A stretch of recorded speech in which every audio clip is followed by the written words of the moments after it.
Hello students. तो types of accounts explain करने के बाद हमारा जो सेकंड स्टेप आता है वो होता है हम लोग का गोल्डन रूल्स फॉर अकाउंटिंग। तो गोल्डन रूल्स फॉर अकाउंटिंग में हमारा दो अप्रोच होता है। एक है हमारा ट्रेडिशनल अप्रोच और दूसरा हम लोग का होता है मॉडर्न अप्रोच। तो वो दोनों ही हम इस वीडियो में एक्सप्लेन करने वाले हैं। इस वीडियो का एंड तक बने रहे सबको। तो सबसे पहले क्या होता है गोल्डन रूल का हम लोग का ट्रेडिशनल अप्रोच। तो गोल्डन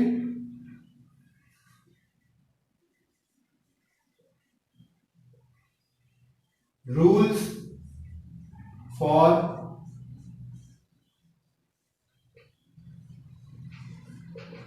अकाउंटिंग।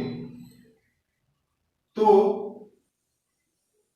सबसे पहले बात यह होता है कि इसको गोल्डन रूल क्यों कहा गया है। गोल्डन रूल इसलिए कहा गया है कि इस रूल के अलावा हम लोग कोई और रूल को अप्लाई नहीं कर सकते हैं और इसी रूल के बेस पे हम लोग को अकाउंटिंग प्रोसीड्यूर्स को प्रोसीड करना पड़ेगा throughout the country and throughout the world.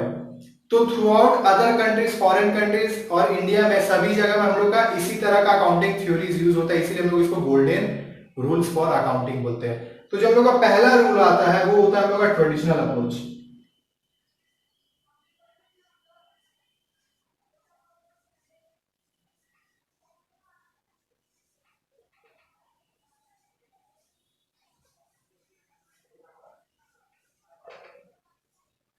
So traditional approach, तो ट्रेडिशनल अप्रोच में भी हमारा कुछ रूल्स होता है, जिसका डेबिट का रूल होता है और कुछ क्रेडिट का रूल होता है। तो सबसे पहले हम डेबिट और क्रेडिट के बारे में बता देते हैं। तो डेबिट क्या होता है? डेबिट हम लोग का डिपेंड करता है कि हम लोग कौन सा अकाउंट मेंटेन कर रहे हैं। अगर ये बिजनेस का इंटरनल ट्रांजैक्शन यानी कि बिजनेस ट्रांजैक्शन से रिलेटेड होता है तो डेबिट का मतलब होता है इंक्रीज होना और क्रेडिट का मतलब होता है डिक्रीज होना। और ये अकाउंट टू अकाउंट वेरी करता है। तो किस तरह से वेरी करता है वो हम बताएंगे इसका प्रोसीडिंग्स में। तो हम यहाँ पर एक टेबल बना देते हैं, वो टेबल के अकॉर्डिंग हम एक्सप्लेन करेंगे।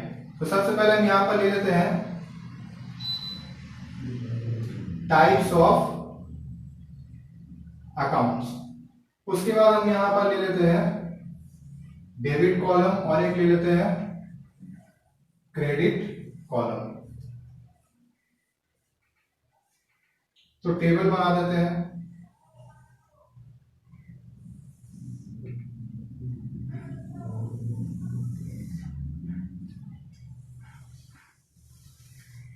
सो ये हमारा टेबल और कॉलम रेडी हो गया। तो टाइप्स ऑफ अकाउंट्स हम लोग वही अकाउंट्स लिखेंगे जो हम प्रीवियस वीडियो में बताए थे।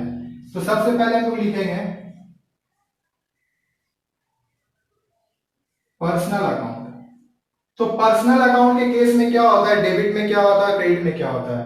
पर्सनल अकाउंट के हिसाब से डेबिट हो जाता है रिसीवर और क्रेडिट हो जाता है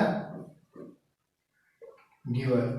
जिसका ग्रामेटिकली सेंटेंस हम लोग ये बोल सकते हैं debit the receiver and credit the giver. तो ये था पर्सनल अकाउंट का रूल। उसके बाद आता है रियल अकाउंट। तो रियल अकाउंट में क्या होता है, व्हाट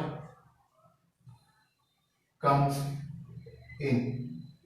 और क्रेडिट में क्या होता है, व्हाट गोज आउट।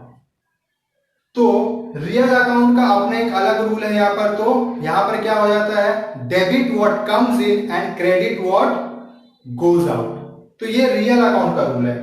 उसके बाद हम लोग का थर्ड नंबर पे आ जाएगा nominal account.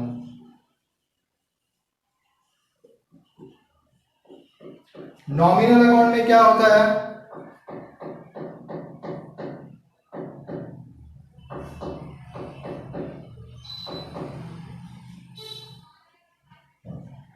Expenses and losses,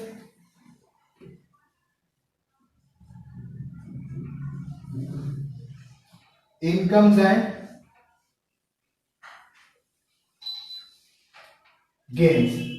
तो इसका रूल क्या बन जाता है यहां पर ग्रामेटिकली, नॉमिनल अकाउंट का रूल क्या बन रहा है यहां पे, debit all expenses and losses, credit all incomes and gains. तो ये हम लोग का हो गया तीन रूल।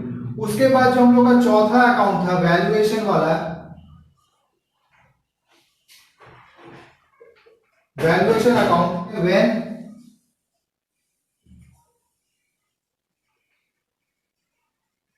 डिक्रीज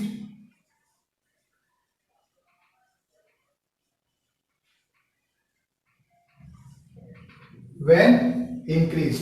तो इवैल्यूएशन अकाउंट में इसका मतलब क्या होता है कि जब कभी भी जो ट्रांजैक्शंस के बारे में हम आगे बताए थे, जब कभी भी उसका वैल्यूएशन इंक्रीज होता है तो वो क्रेडिट में होता है, और जब कभी उसका वैल्यूएशन डिक्रीज होता है तो वो डेबिट में होता है। तो ये हम लोग का यहाँ पर एक्सप्लेनेशन था regarding types of accounts together with हम लोग का यहाँ पर डिस्क्रिप्शन में हम यहाँ पे बताएं कि ट्रेडिशनल अप्रोच में किस तरह से गोल्डन रूल अप्लाई होता है। उसके साथ साथ में हम इसके बाद बताएंगे मॉडर्न अप्रोच में किस तरह से गोल्डन रूल अप्लाई होता है। सो ट्रेडिशनल अप्रोच एक्सप्लेन करने के बाद हमारा जो दूसरा अप्रोच आता है वो हम लोग का होता है मॉडर्न अप्रोच। तो मॉडर्न अप्रोच भी हम लोग का गोल्डन रूल के कैटेगरी में ही आता है। तो उसमें हम लोग को क्या क्या ट्रांजैक्शंस होता है और क्या डिफरेंसेस है ट्रेडिशनल अप्रोच में और मॉडर्न अप्रोच में, वो हम बताएंगे। तो पहले हम लोग मॉडर्न अप्रोच ड्रॉ कर लेते हैं।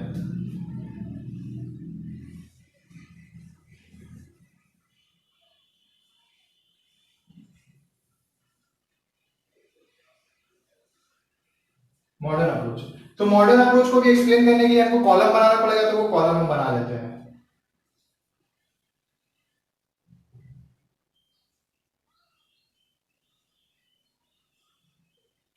अकाउंट्स, डेबिट और क्रेडिट।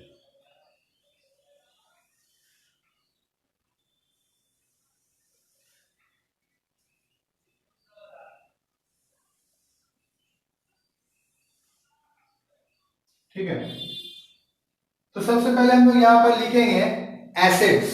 तो यहां पर हम लोग का कुछ अकाउंट बदल जाता है, एसेट्स अकाउंट। ठीक है, तो एसेट्स अकाउंट का कैटेगरी में यहां पर क्या होता है, डेबिट का क्या सीन रहता है। डेबिट जब इंक्रीज होता है यानी कि अपवर्ड मूवमेंट, और इसका उल्टा हो जाएगा डिक्रीज यहां पे यानी कि डाउनवर्ड मूवमेंट। तो जब कभी भी एसेट्स का वैल्यू इंक्रीज होता है तो वो डेबिट में होता है, और जब वैल्यू डिक्रीज होता है तो वो क्रेडिट में होता है। उसके बाद हम लोग का सेकंड अकाउंट यहां पर आ जाता है एक्सपेंसेस अकाउंट। सो एक्सपेंसेस अकाउंट का कैटेगरी भी यहां पे सेम है।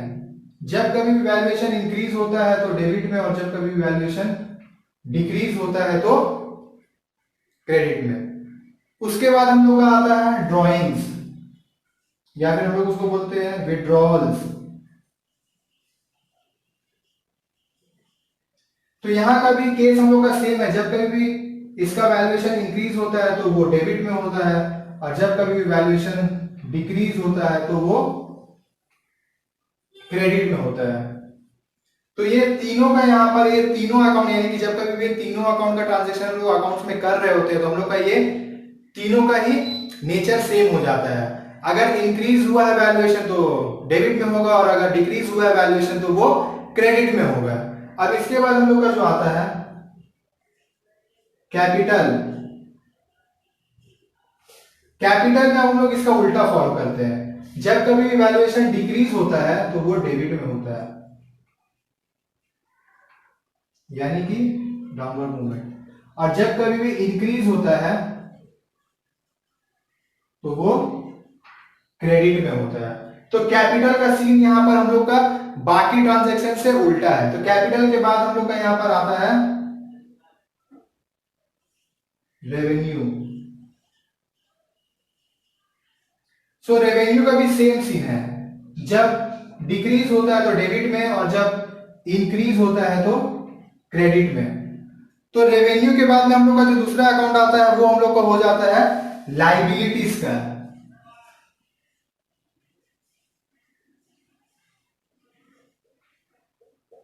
लाइबिलिटीज का भी केस सेम है। अगर लाइबिलिटीज डिक्रीज होता है तो वो डेबिट में जाएगा, और जब लाइबिलिटी इंक्रीज होता है तो क्रेडिट में जाएगा।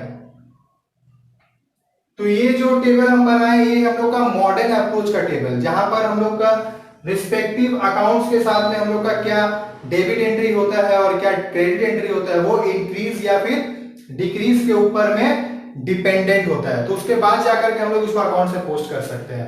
तो ये सब यहाँ पर डिफरेंसेस, तो डिफरेंसेस तुम लोग को शायद समझ में आया ही होगा कि पहले हम लोग किए थे वहां पर अकाउंट लिखा हुआ था, रियल अकाउंट, नॉमिनल अकाउंट, और फिर उसके अंदर हम लोग का ये सब ट्रांजेक्शन के बारे में, और यहाँ पर हम लोग का मॉडर्न अप्रोच में कुछ और लिखा हुआ है। तो यहाँ पर डिफरेंसेस कुछ भी नहीं है। हम लोग जब अकाउंट्स प्रिपेयर करते हैं तो हम लोग दोनों चीज को ही फॉलो कर सकते हैं। अगर आप मॉडर्न अप्रोच फॉलो करके अकाउंट्स करना चाहते हैं तो भी आपका सम्स वैसे ही बनेगा जैसे ट्रेडिशनल अप्रोच को यूज करके आप कर सकते हैं। तो ये दोनों अप्रोच में कोई डिफरेंस नहीं है। सम्स का जो सेगमेंट है या फिर सम्स का जो फॉर्मेट है वही रहेगा ये दोनों अप्रोच में। तो इसके बाद अब हम थोड़ा एक्सप्लेनेशन दे देते हैं कि यहाँ पर जो हम अकाउंट नेम लिखे हैं वो अकाउंट नेम का मतलब क्या होता है। सबसे पहले हम एसेट्स लिखे, तो एसेट्स के बारे में पहले ही बताएं। तो एसेट्स क्या होता है? एसेट्स हम लोग का होता है किसी बिजनेस ऑर्गेनाइजेशन का प्रॉपर्टीज। तो प्रॉपर्टीज के बारे में आगे बताया, वो लैंड एंड बिल्डिंग हो सकता है, प्लांट एंड मशीनरी हो सकता है, फर्नीचर फिक्चर्स हो सकता है, कैश हो सकता है, बैंक हो सकता है। तो ये सब हम लोग को होता है एसेट्स का कैटेगरी में। उसके बाद यहाँ पे दिया हुआ एक्सपेंसेस। तो एक्सपेंसेस का कैटेगरी में क्या क्या आता है? एक्सपेंसेस का कैटेगरी में बेसिकली हम लोग का सिर्फ आता है परचेजेस, वेजेस, इंटरेस्ट पेड और समथिंग, ऐसा कोई भी चीज जिसका हम लोग पेमेंट किए हैं तो वो पेमेंट हम लोग का एक्सपेंसेस के रूप में या फिर एक्सपेंसेस के अकाउंट में हम लोग पोस्ट करते हैं। उसके बाद लिखा हुआ विड्रॉवल्स। तो विड्रॉवल्स क्या है? विड्रॉवल्स होता है ड्रॉइंग्स, यानी कि बिजनेसमैन ने अपने बिजनेस से किसी तरह का ड्रॉइंग्स किया है, मतलब वो ड्रॉइंग्स कैश में हो सकता है, मतलब बिजनेस कैश को निकाल करके अपना पर्सनल यूज किया है, या फिर बिजनेस से किस तरह का गुड्स या फिर प्रोडक्ट्स ये सब निकाल करके उसने अपना अकाउंट में उसको यूज किया। तो पर्सनल यूज करने को हम लोग यहाँ पर विड्रॉवल्स या फिर ड्रॉइंग्स बोलते हैं। उसके बाद में फोर्थ में लिखा हुआ कैपिटल। तो कैपिटल का मतलब क्या होता है? कैपिटल का मतलब ये होता है कि जो अमाउंट एक बिजनेसमैन ने एक बिजनेस को शुरू करने में लगाया है, मतलब ये बिजनेस को हमको करने के लिए जो अमाउंट हमने इन्वेस्ट किया है उस बिजनेस में, उसको हम लोग बोलते हैं कैपिटल। कैपिटल के बाद है रेवेन्यू। रेवेन्यू मतलब इनकम। इनकम का मतलब क्या होता है कि गेन। जब हम बिजनेस कर रहे होते हैं, हमने जो अमाउंट उसमें लगाया है, वो अमाउंट लगाने के बाद हमारा जो बिजनेस चल रहा है, तो जो भी अमाउंट हम उसमें इन्वेस्ट कर रहे हैं उसका कुछ एक्स्ट्रा रिटर्न, मतलब जो कॉस्टिंग है वो कॉस्टिंग के ऊपर हमको अमाउंट रिटर्न आ रहा है, मतलब जब हम लोग सेल कर रहे हैं तो अमाउंट एक्स्ट्रा आ रहा है, तो वो एक्स्ट्रा अमाउंट को हम लोग यहाँ पर रेवेन्यू बोलते हैं, जिसको हम लोग इनकम भी बोलते हैं। उसके बाद लास्ट में लिखा हुआ लायबिलिटीज। लायबिलिटीज क्या होता है? लायबिलिटीज वो चीजें होता है जो ट्रांजैक्शन हम लोग क्रेडिट में हुआ है। तो जिस भी तरह का ट्रांजैक्शन बिजनेस में या फिर बिजनेसमैन ने उधारी में किया है, वो अमाउंट कभी ना कभी बिजनेसमैन को पे करना पड़ेगा। आज पे नहीं करेगा तो वो कल पे करेगा, 1 महीने बाद करेगा, 2 महीने बाद करेगा, 3 महीने बाद करेगा, या फिर साल के अंत में पे करेगा, लेकिन कभी ना कभी उसको पेमेंट करना पड़ेगा। तो वो सब जो अमाउंट होता है, वो सब अमाउंट को हम लोग लायबिलिटीज बोलते हैं। तो यहाँ पर हम सारा अकाउंट्स के साथ में, ट्रेडिशनल अप्रोच के साथ में, मॉडर्न अप्रोच के साथ में सारा एक्सप्लेनेशन डिटेल में दिया है। तो होप तुम लोग को ये सारा डिटेल अच्छा से समझ में आया होगा, और अगर समझ में आया होगा मेरा ट्यूटोरियल तो मेरा चैनल को सब्सक्राइब करो, वीडियो को लाइक करो और ज्यादा से ज्यादा वीडियो को शेयर करो। Thank you.